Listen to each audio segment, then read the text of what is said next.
मित्रांनो, एका मुलीच्या वडिलांचा खून झाला तेव्हा ती 9 वर्षाची होती. तिचे वडील ज्या हॉटेलमध्ये काम करत होते तिथे ते मृतावस्थेत सापडले आणि वडिलांच्या निधनाची ही घटना ही 2013च्या पहिल्या दिवशी म्हणजे वर्षाच्या पहिल्या दिवशी घडली होती. आणि 2013 ते 2024 म्हणजे 11 वर्षाच्या या कालखंडात त्या 9 वर्षाच्या मुलीने म्हणजे 2013 ते 2024 11 आणि ती 9 वर्षाची होती म्हणजे 11, 9, 20 या कालखंडात त्या मुलीने आपल्या शैक्षणिक कारकिर्दीला घडवत वळण देत सर्व्हिस सिलेक्शन बोर्डचा सगळा मार्ग खडतर मार्ग पार केला आणि बॉर्डर सिक्युरिटी फोर्स म्हणजे आपलं सीमा सुरक्षा जे दल असतं त्या दलामध्ये ती दाखल झाली. तिच्या अंगावर युनिफॉर्म वर्दी ज्याला आपण वर्दी म्हणतो ती शिपायाची वर्दी तिला प्राप्त झाली आणि तिचं पहिलं पोस्टिंग हे भारत पाकिस्तान सीमेवरील राजस्थान येथील जैसलमेर येथे झालेलं आहे. अशी या मुलीची जिचं नाव रंजना आहे तिची ही कहाणी सगळ्या मुलींसाठी डोळ्यात अंजन घालणारी आहे की आपल्या आयुष्यात कितीही वेगळी आव्हानात्मक परिस्थिती आली तरी आपण हार मारायची नसते. आपण लढायचं असतं, आपण लढून पुढे जायचं असतं. तर ही जी कथा आहे ही झारखंडमधील हजारीबाग या भागातील आहे. आता ही घटना जेव्हा घडली तिच्या वडिलांचा मृत्यू झाला त्यावेळेस रंजना तिची आई आणि तिच्या बहिणींची काय अवस्था झाली असेल याची आपण कल्पना करू शकतो. पण आपलं दुःख किंवा आपल्या वेदना यालाच आधार बनवून रंजना आणि तिच्या आईने मागं वळून पाहिलं नाही आणि त्यांनी आपल्या जिद्दीच्या बळावर पुढची वाटचाल केली. आणि ही जी घटना आहे ती अमानरी या गावातील आहे आणि हजारीबाग ह्या परिसरातील ताजिरिया नावाचा जो तालुका आहे तिथली ही घटना आहे. आता रंजना ज्या मुलीबद्दल मी तुम्हाला सांगतोय जेव्हा ती 9 वर्षाची होती जेव्हा तिचे वडील वारले त्याच्यानंतर तिने शिक्षण घेत आपल्या आईलासुद्धा मदत केली. आता आईचं सुद्धा स्वप्न होतं की आपल्या पतीचं निधन झाल्यानंतर मुली आणि आपला संसार उघड्यावर पडू नये. त्यामुळे त्या मातेने जिचं नाव आहे नूतन देवी यांनी अंगणवाडी सेविका म्हणून काम करायला सुरुवात केली. आणि रंजना ही थोरली मुलगी असल्यामुळे तिने काय केलं की मुलांच्या शिकवण्या घ्यायला सुरुवात केली. मग ते 4थी 5वीतली मुलं असतील, 6वी 7वीतली मुलं असतील.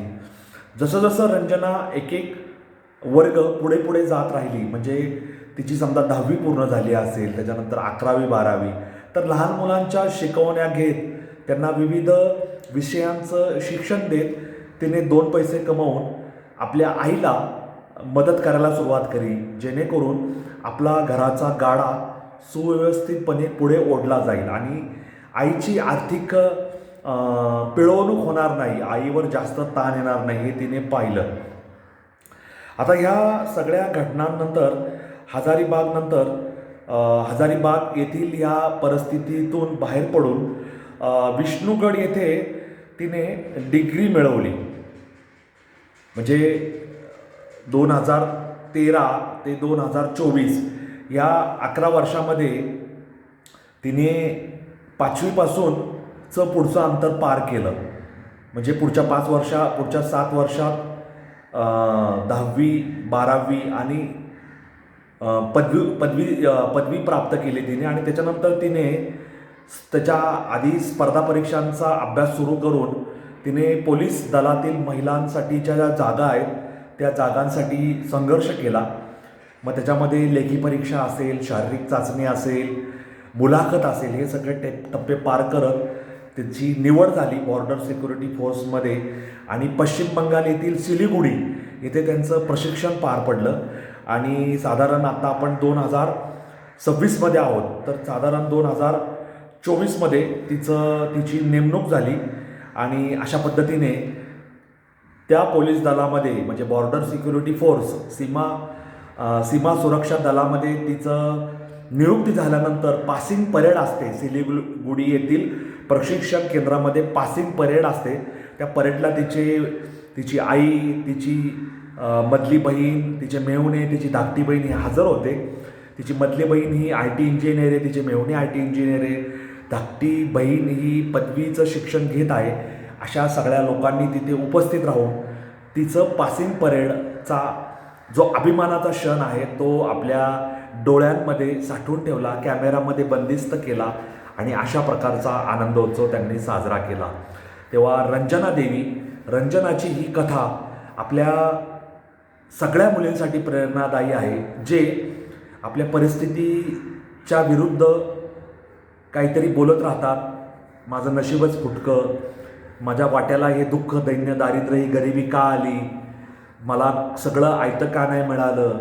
तर संघर्षापासून पळ काढणाऱ्या, संघर्षाला घाबरणाऱ्या, घरावर ओझं होणाऱ्या अशा सगळ्या मुलींना किंवा आपल्या वडील, आपले भाऊ, आपली आई, आपल्या नवऱ्याच्या जीवाची मौज मजा करू पाहून आयतं खाणाऱ्या आणि आयतं छान चोखीचं जीवन जगणाऱ्या सगळ्या मुलींनी अशा कथांमधून बोध घ्यायला हवा आणि आपलं जीवन आपणच घडवायला हवं. तूच आहे तुझ्या जीवनाचा शिल्पकार असं वामनराव पै सांगून गेलेले आहेत. तेव्हा आपलं जीवन आपण घडवायचं, आपण शिल्पकार व्हायचं का दुसऱ्यांना दोष देत आपल्या आयुष्याबद्दल खडे फोडत राहायचं, नकारात्मक भावना मनात साठवत राहायचं. रंजना देवी ही नकारात्मक भावना घेऊन जगली असती, वडिलांच्या मृत्यूचं दुःख करत आणि परिस्थितीला शरण जात ती रडत बसली असती, गरिबीबद्दल शोक करत बसली असती, तर ती आज ह्या मुक्कामाला पोचली नसती. आज तिच्या अंगावर वर्दी आहे, बॉर्डर सिक्युरिटी फोर्समध्ये ती मोठ्या पदावर काम करत आहे आणि आपल्या कुटुंबाला तिने सावरलेला आहे. असा बोध घ्यावा सगळ्या मुलींनी. ह्या नोटवर मी तुम्हा सर्वांची रजा घेतो. तिचा आदर्श घ्यावा अशी प्रार्थना करतो, सगळ्या मुलींना विनंती करतो आणि तुम्हा सगळ्यांनाही विनंती करतो की माझा हा अनवट वाट यूट्यूब चॅनल तुम्हाला कसा वाटला मला कॉमेंट बॉक्समध्ये लिहून कळवा. लाईक, शेअर, सबस्क्राईब करा आणि तुमच्या सर्व ओळखीच्या लोकांना माझ्या चॅनलची लिंक त्यांच्या व्हॉट्सअपला पेस्ट करा आणि भेट दिली म्हणून सांगा. एवढंच माझं तुम्हाला सांगणं आहे. धन्यवाद. जय हिंद, जय महाराष्ट्र, वंदे मातरम, जय श्रीराम, जय जगन्नाथ, जय सनातन. धन्यवाद.